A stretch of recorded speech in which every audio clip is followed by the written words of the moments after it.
All right, let's bring in the panel. So much to break down. Dr. Nan Hayworth, the former member of Congress from New York and a member of the board of directors of the Independent Women's Forum. Virginia Allen, senior news producer over there at the Daily Signal and the co-host of Problematic Women. And the ambassador to the show from the great state of Indiana, Indiana's own, out there in Indianapolis on WIBC, Tony Katz. All welcome. Good to see you all. What a big day for Donald Trump. And I can't help but think, Nan, how different this is than 2016. I mean, I am so glad to have played a part in 2016 and been a part of history, but I'm a little jealous.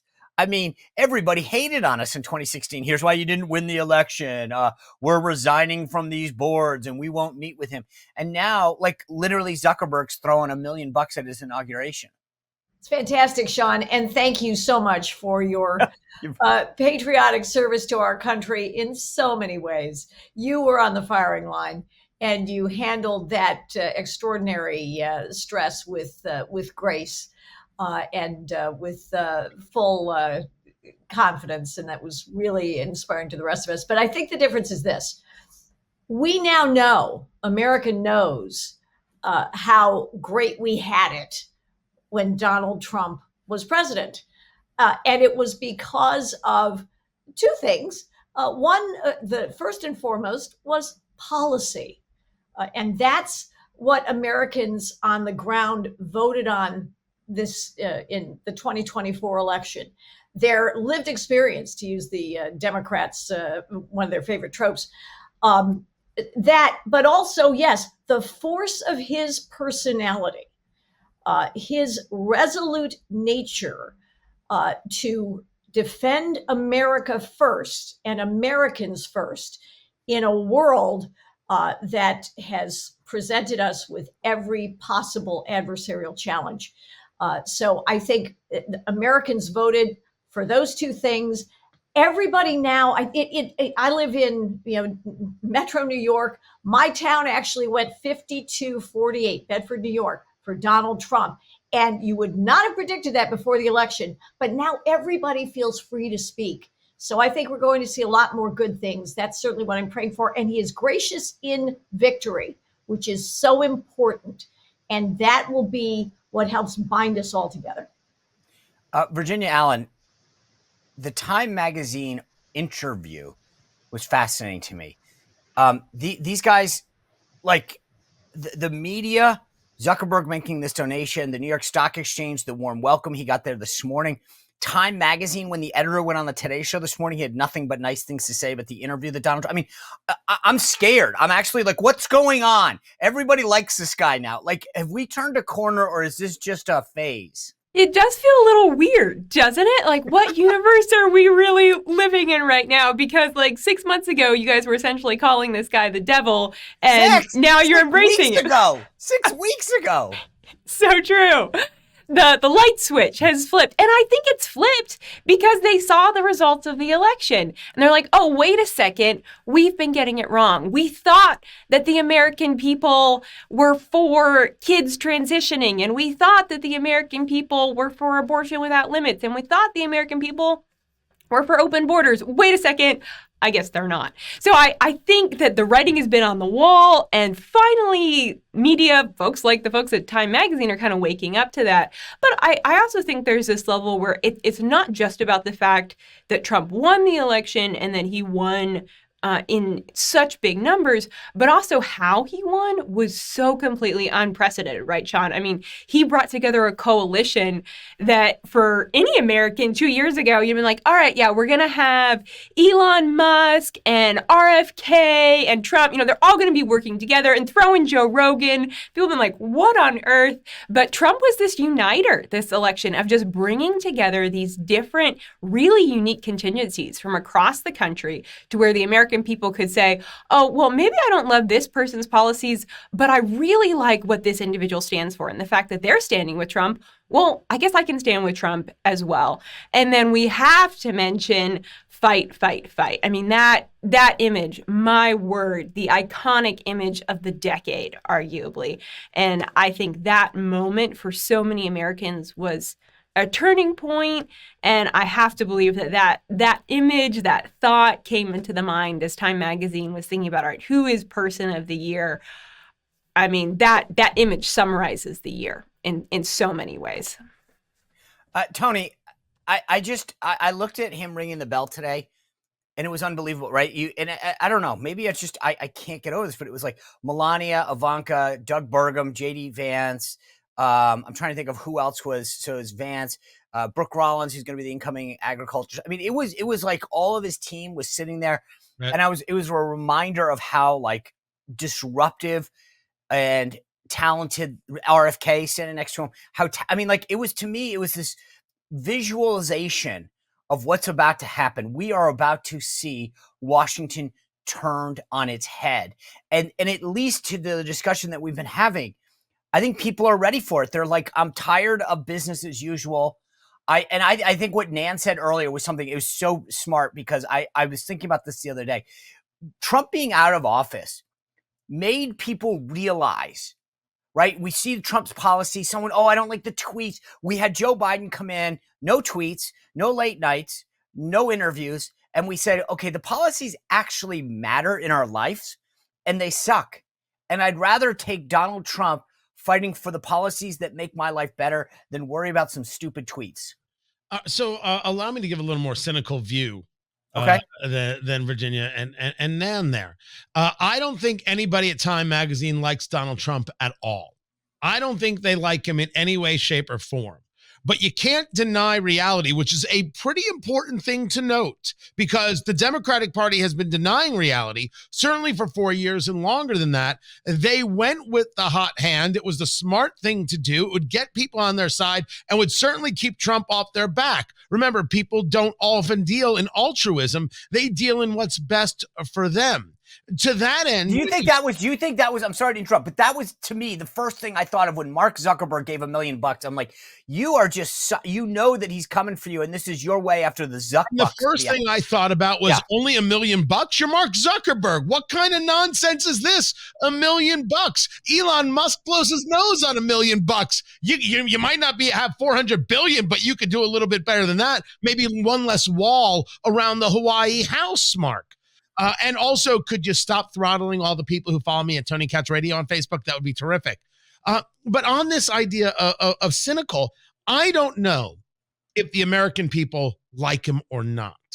They certainly took a look at what the Democrats have brought over the last 4 years and said, could people stop lecturing me and trying to tell me that boys can be girls and girls can be boys, and tell me that somehow the border is safe and secure when it's not, and I have a cousin who died of fentanyl poisoning. They saw reality versus what they were being told and said, at least this guy is honest about what it is we're seeing. I don't know if I like him. I think there is a cap of support for Trump. The place where people actually have hope is when you take a look at that consumer confidence number. That number has exploded. People see 2025 as an opportunity to get back some economic health, to see some prices maybe fall in line. They are very, very hopeful in that regard. So in that, and certainly how this transition has gone, and really the good humor of Trump, I think, yes, there is a general affability there. People are like, okay, maybe it won't be as bad this time. But I think that is created because the left has been so completely out of touch and irrational over the last 4 years. And MSNBC still is post-election,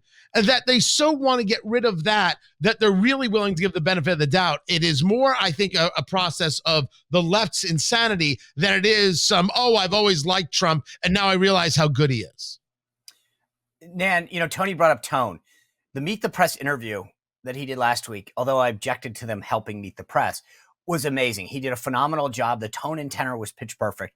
This interview he did with Time Magazine, I haven't read the whole thing yet, but I've read some of it. Again, same thing. I feel like Donald Trump is coming to office with a new approach. He's going to, and I think it's because he's thinking of his legacy. I think that you have a tax on your life and you have an entire new view on how you live your life going forward, that it's much more precious, that you think about your legacy and your place in the world, especially a guy like him. Do you think that these are just two isolated interviews, or that we're going to see a different Donald Trump? He talked about his inaugural address, talking more about unity than last time. Remember, it was American carnage. I just wonder, are these isolated interviews, or are we going to see a new approach from Donald Trump? It's a great question, Sean. I actually think we're seeing the real Donald Trump. I remember I met then Donald Trump in 2012, and right before the election. And he was, as you've all noted, he was affable. He was expansive. He was candid. He loved to entertain an audience, but he wanted to bring people to his side. And I don't say that in an egotistical way. Just that's his nature. I think we're seeing much more of the real Donald Trump now. He doesn't feel besieged. He feels affirmed, and he should. And I do think he is one of those people who, when that's the situation, he is going to do everything he can to bring as many folks into the fold as possible. Hence the invitation, which is fascinating, as I think you mentioned, Sean, to President Xi of China to attend the inauguration. It's just we're going to keep doing things that will surprise people for their spiritual generosity, because my goal here is to make America better, is to make it the strongest it's ever been, the greatest it's ever been, and to do that for the world too. And I think that's his mindset. All right, Virginia, I want to go off of what Nan just said. I did not know until this morning that no foreign leader has ever attended the inauguration of a U.S. president. I don't know why. I mean, I don't think I've ever thought about it, but I do think that it's going to change now.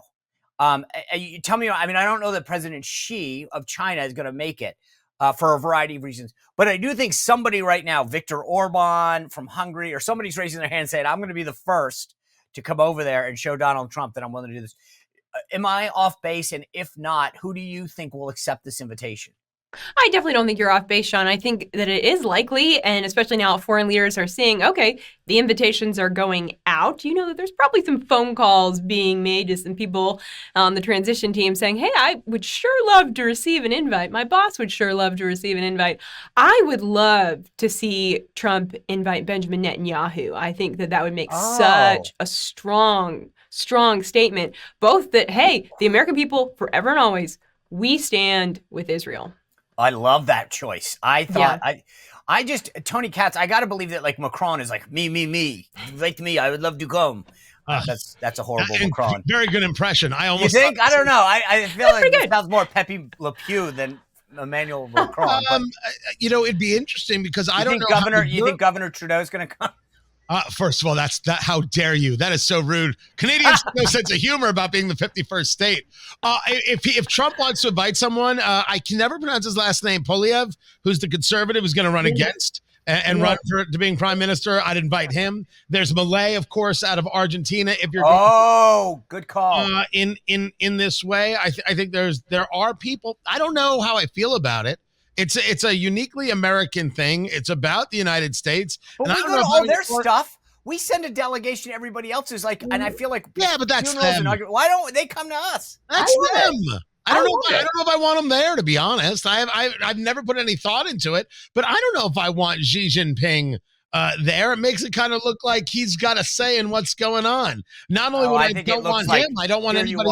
I don't know. I like the imagery of, hey, China, sit down while we, it shows them our democracy at work. Maybe 6 of one, half a dozen of the other for some, or people can have their own opinions on this. I just don't know where I am on it. All right, let's go back around the horn. Speaking of, people that are going to have some time on their hands, FBI Director Christopher Wray, after saying he wasn't going to resign, Virginia, suddenly he addresses the FBI staff and says, I'm out. I want to allow this to happen. That's good news for Kash Patel. What's your reaction to Ray's resignation? We look forward to a very smooth transition at the FBI, and I'll be ready to go on day one. Like, again, he easily could have been fired, and I think he basically wanted to get ahead of the curve on this thing. Yeah, I think he did. I think he made a wise choice. He knew he was going to be fired, so I think you're absolutely right. He wanted to get it ahead of it and kind of leave in some ways on his own terms. But look, this is a great day in many ways for the American people, because the American people have lost faith in the FBI under Christopher Wray's leadership. We've seen the FBI be weaponized. I mean, you just look at the incidents that have happened when you've had individuals like Stephen Friend and Garrett O'Boyle, who have testified before Congress, who were in the FBI, and they said, hey, we saw firsthand how it was being weaponized against the American people. When we started to say anything, our own colleagues and bosses turned on us and pushed us out.